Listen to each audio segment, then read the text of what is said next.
नमः शिवाय। हर हर महादेव। आप सभी को माघ मास की मौनी अमावस्या व्रत की हार्दिक शुभकामनाएं। मौनी अमावस्या का व्रत 18 जनवरी 2026 दिन रविवार को रखा जाएगा। मौनी अमावस्या पर मौन रहकर व्रत करने से मनुष्य को मोक्ष पद की प्राप्ति होती है। शास्त्रों के अनुसार होठों से ईश्वर का नाम जपने से जितना पुण्य मिलता है उससे कई गुना अधिक पुण्य मन में प्रभु का नाम लेने से मिलता है। इस दिन स्नान और दान पुण्य का विशेष महत्व होता है, इसलिए मौनी अमावस्या को सबसे बड़ी अमावस्या कहा जाता है। मौनी अमावस्या के पूरे दिन मौन रहकर व्रत रखना चाहिए और मौन रहकर ही जप या व्रत की कथा भी सुननी चाहिए। आज की इस वीडियो में आप सुनेंगे माघ मास की मौनी अमावस्या की कथा। इस कथा को सुनते अथवा पढ़ते समय आप अपने हाथ में लाल पुष्प रखें और जब कथा समाप्त हो जाए तब पूरी श्रद्धा के साथ यह पुष्प भगवान के चरणों में अर्पित करें। कांचीपुरी नाम की नगर में देवस्वामी नाम का एक ब्राह्मण रहता था और उसकी पत्नी का नाम धनवती और पुत्री का नाम गुणवती था। उसके 7 पुत्र थे। देवस्वामी ने अपने 7 पुत्रों का विवाह कर दिया। इसके पश्चात अपनी पुत्री के विवाह के लिए योग्य वर की तलाश हेतु उसने अपने बड़े लड़के को बाहर दूसरे देश भेज दिया। इधर देवस्वामी ने भी अपनी पुत्री गुणवती की कुंडली एक ज्योतिषी को दिखाई। ज्योतिषी ने गुणवती की कुंडली देखकर कहा कि ब्राह्मण देवता, आपकी पुत्री की कुंडली में तो दुर्भाग्य लिखा है। आपकी पुत्री की कुंडली में विवाह का योग ही नहीं है। यदि इसका विवाह हुआ भी तो सप्तपदी होते होते ही आपकी कन्या विधवा हो जाएगी। यह बात सुनकर देवस्वामी अत्यंत दुखी हुए और ज्योतिषी से इस योग के निवारण का उपाय पूछने लगे। ज्योतिषी ने उपाय बताकर कहा कि इस योग का निवारण सिंगल द्वीप निवासिनी सोना नाम की धोबन को घर बुलाकर उसकी पूजा करने से ही संभव हो पाएगा। ज्योतिषी के मुंह से ऐसी बात सुनकर देवस्वामी ने अपने सबसे छोटे बेटे के साथ अपनी पुत्री को सोना धोबिन के घर लाने के उद्देश्य से सिंगल द्वीप जाने के लिए तैयार किया। अब वे दोनों भाई बहन समुद्र के तट पर पहुंचकर समुद्र पार करने का उपाय सोचने लगे, लेकिन समुद्र बहुत विशाल था। उन्हें कोई उपाय नहीं सूझ रहा था। थक हार कर दोनों भाई बहन भूखे प्यासे ही एक वट वृक्ष के नीचे छाया में बैठ गए। उसी पेड़ पर घोंसले में एक गिद्ध का परिवार रहता था। उस समय घोंसले में सिर्फ गिद्ध के बच्चे थे। वे सुबह से भाई बहन के क्रियाकलापों को देख रहे थे। शाम को जब गिद्ध के बच्चों की माँ भोजन लेकर घोंसले में आई तो वे उस भाई बहन की कहानी को बताने लगे।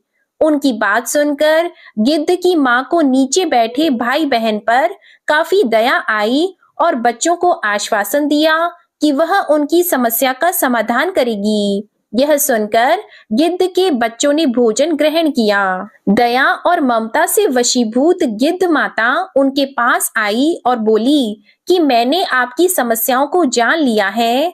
इस वन में जो भी फल फूल मिलेगा मैं आपके लिए ले आती हूँ तथा प्रातः काल मैं आपको सिंगल द्वीप धोबिन के पास पहुंचा दूंगी।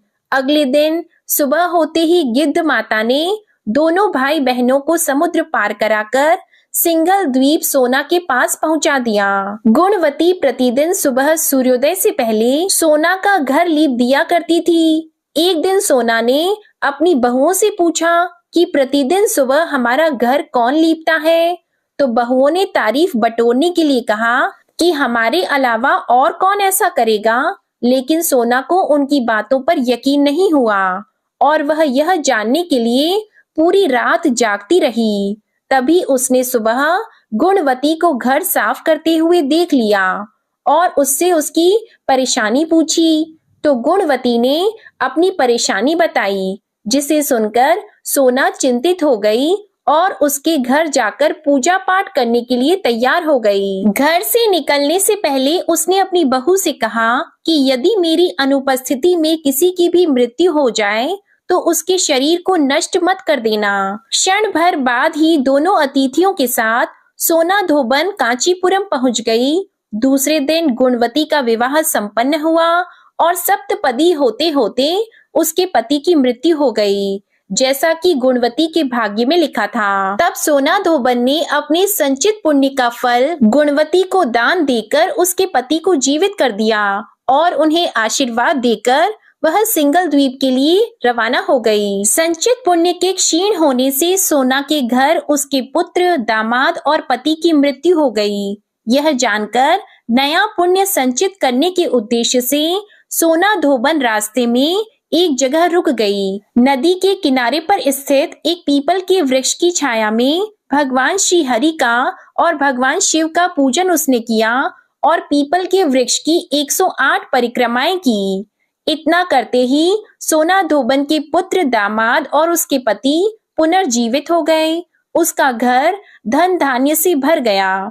इस प्रकार निस्वार्थ भाव से सेवा करने का उत्तम फल सोना धोबन को प्राप्त हो गया। इस प्रकार किसी भी अमावस्या तिथि पर या मौनी अमावस्या के दिन किसी पवित्र नदी में स्नान करके विधिवत भगवान विष्णु जी की पूजा अर्चना करने और पीपल के पेड़ की परिक्रमा करने से मनोवांछित फल की प्राप्ति होती है तथा परिवार के सदस्यों पर भगवान विष्णु जी का आशीर्वाद सदैव बना रहता है। बोलिए भगवान श्री विष्णु जी और माता लक्ष्मी जी की जय। मौनी अमावस्या के दिन पवित्र नदियों में या जलाशय कुंड में स्नान करने से न सिर्फ पाप धुलते हैं बल्कि निरोगता भी प्राप्त होती है।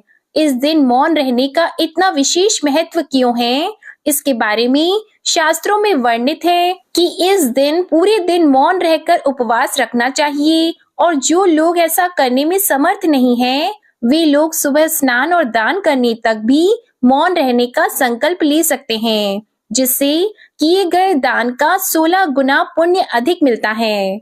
इस दिन व्रत रखकर रात के समय व्रत का पारण किया जाता है। दोपहर के समय पितरों के निमित्त श्राद्ध, तर्पण, पिंडदान, हवन इत्यादि किए जाते हैं। तो इस बार अमावस्या तिथि 17 जनवरी दिन शनिवार को देर रात 12:05 से प्रारंभ होगी, यानी कि रविवार को पूरा दिन ही अमावस्या तिथि रहेगी और अमावस्या तिथि का समापन 19 जनवरी सोमवार को 1:21 AM पर होगी। देखा जाए तो यह 18 जनवरी रविवार की रात 12 बजे के बाद का समय होगा, तब यह समाप्त होगी। ऐसे में उदया तिथि के अनुसार इस बार 18 जनवरी दिन रविवार को ही केवल एक ही दिन अमावस्या रहेगी। मौनी अमावस्या का व्रत, स्नान, दान, पितृ पूजा आदि कार्य भी रविवार के दिन ही किए जाएंगे। इस दिन ब्रह्म मुहूर्त होगा सुबह 5:37 से सुबह 6:25 तक, जब आप अमावस्या का स्नान कर सकते हैं। सूर्योदय होगा सुबह 7:14 पर। इस समय तक भी आप स्नान कर सकते हैं और पूजा पाठ कर सकते हैं। सूर्यास्त होगा शाम 6 बजे और इस दिन राहु काल का अशुभ समय शाम 4:30 से 6 बजे तक रहेगा। अमृत काल का समय सुबह 5:01 से सुबह 6:43 तक रहेगा, जो कि पूजा पाठ, मंत्र जाप के लिए भी बहुत ही शुभ मुहूर्त माना गया है। अभिजीत मुहूर्त दोपहर 12:15 से दोपहर 12:58 तक रहेगा।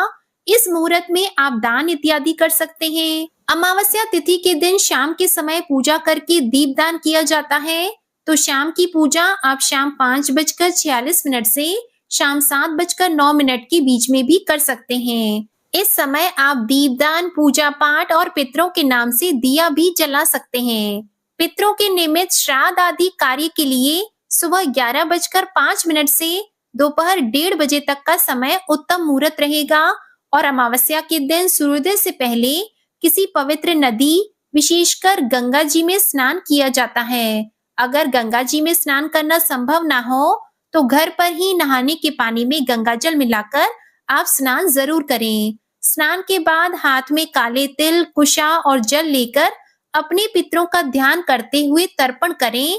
ऐसा करने से आपके पितर तृप्त होंगे और आपको शुभ आशीर्वाद भी प्रदान करेंगे। मौनी अमावस्या के शुभ अवसर पर सुबह सूर्योदय के बाद पीपल के पेड़ की जड़ में मीठा जल अर्पण करें और 5 तरह की सफेद मिठाइयाँ या फिर 5 तरह के फल भी अर्पित करें। इसके बाद 108 बार परिक्रमा अवश्य करें। ऐसा करने से आर्थिक अभाव दूर होता है और पितरों की कृपा भी प्राप्त होती है। सुबह और शाम जब भी आपके पास समय हो, शिवलिंग की पूजा अर्चना करें। शिवलिंग पर काले तिल के साथ 5 लौंग भी अर्पित करें। ऐसा करने से आपके घर की सभी नकारात्मक ऊर्जा दूर हो जाएगी और घर में सुख समृद्धि का वास होगा। इस दिन आप खीर बनाकर एक हिस्सा पितरों के नाम से और एक हिस्सा गौ माता के नाम से निकालने के साथ ही माँ लक्ष्मी जी को खीर का भोग भी जरूर लगाएं और पीले रंग की कौड़ियां माँ लक्ष्मी जी को अर्पित करें। साथ में लाल गुलाब या फिर कमल का पुष्प चढ़ाएं। इसके बाद कनकधारा स्तोत्र का पाठ करें। इससे घर में सदैव धन संपदा बनी रहेगी। जो भी आर्थिक तंगी है वह दूर हो जाएगी और घर में खूब बरकत होगी। इस दिन पितरों के नाम से भोजन, वस्त्र, कंबल, फल, अनाज और काले तिलों का दान करें। ऐसा करने से कभी धन, वैभव और शांति की कमी नहीं होगी और परिवार जनों की रक्षा भी होगी। तो ये थी आज की वीडियो। जानकारी अच्छी लगी हो तो वीडियो को लाइक करके चैनल जरूर सब्सक्राइब कीजिएगा और कमेंट में हर हर महादेव जरूर लिखिएगा।